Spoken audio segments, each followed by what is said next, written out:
বাংলাদেশে ক্রিকেটের সাথে পরিচিত নাই এমন কোনো মানুষ নেই। বর্তমান সময় বিপিএল টুর্নামেন্ট চলমান থাকায় আমরা দেখতে পেয়েছি বাংলাদেশে ক্রিকেট খেলা কতটা জনপ্রিয় খেলা। ক্রিকেট খেলা বাংলাদেশের মানুষের দৈনন্দিন জীবনে একটি অংশ হয়ে উঠছে। চায়ের টেবিল, অফিস ও শিক্ষা প্রতিষ্ঠান সহ সব জায়গায় ক্রিকেট নিয়ে আলোচনা সমালোচনা চোখে পড়ে। কেনই বা আলোচনা সমালোচনা হবে না, এদেশের মানুষের সাথে ক্রিকেট ছায়ার মতো মিশে গেছে। এরই মধ্যে বাংলাদেশ ক্রিকেট বোর্ড চ্যাম্পিয়ন ট্রফির জন্য একটি স্কোয়াড ঘোষণা করেছে। এর ফলে ক্রিকেট নিয়ে আলোচনা সমালোচনা আরও তীব্র আকার ধারণ করেছে।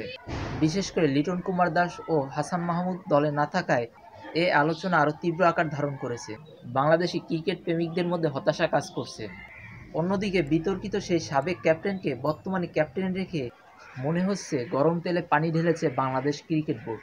বাংলাদেশের ক্রিকেট প্রেমীরা নাজমুল হাসান শান্তকে কতটা অপছন্দ করে এটাই তার বাস্তব প্রতিফলন। কারো কারো চোখে নাজমুল হাসান শান্ত ও মোস্তাফিজুর রহমানকে বাদ দিয়ে লিটন কুমার দাস ও হাসান মাহমুদকে দলে নিলে বাংলাদেশ ক্রিকেট দল আরও শক্তিশালী হওয়ার সম্ভাবনা ছিল।